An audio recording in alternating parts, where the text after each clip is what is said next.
मजा बैठ कुछ भी चलो कहते हैं यार। क्या हो गया बाबू, हम लोग का ये मूवमेंट है।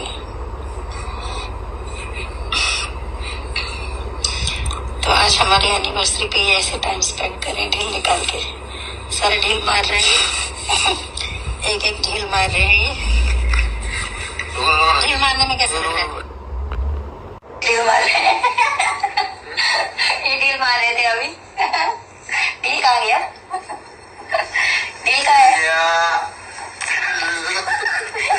जी हाँ दोस्तों, आप लोग ने वीडियो में देखा ही होगा दोस्तों, जो कि मनी मिराज और अनु द ग्रेट के शादी के एनिवर्सरी का दिन का वीडियो है दोस्तों, जो कि आप लोग इस वीडियो को ध्यान से देखा होगा तो दोस्तों अनु द ग्रेट उसमें बोलती है दोस्तों, जो कि मेरे एनिवर्सरी के दिन आई मनी मिराज एनिवर्सरी के दिन ढील निकाल रहे हैं दोस्तों। जो देखिए अनु द ग्रेट के पास जो भी चीजें उससे चीजें सीधी हो जाते हैं दोस्तों, जो कि कहीं ना कहीं मनी मिराज गलत है दोस्तों, क्योंकि ऐसे ऐसे साबुत ये सोशल मीडिया पर रखती है जिसका कोई झूठ भी नहीं लगा सकते, जो कि ठीक है ना कि देखने के वाली बात रहेगी। तो दोस्तों आगे इन लोगों को क्या कंडीशन निकल कर आता है दोस्तों, आगे यार लोग का साथ रहते या नहीं रहते दोस्तों। और आप सबको बता देना चाहता हूँ दोस्तों कि ऐसे इन सब चीज़ों पर मतलब सरकार भी गौर करेगी दोस्तों, कानून भी गौर करेगी दोस्तों। अगर ऐसा नहीं है तो यह सब क्या है दोस्तों, अगर तुम रिलेशनशिप पे नहीं रहते हैं तो सब या गर्लफ्रेंड बॉयफ्रेंड है तो बाकी आगे देखते हैं दोस्तों क्या रहता है दोस्तों। तो आप लोग को वीडियो कैसा लगा जरूर बता दें, वीडियो जो हमको शेयर की तो आपकी मिलती है नेक्स्ट वीडियो में दोस्तों। धन्यवाद।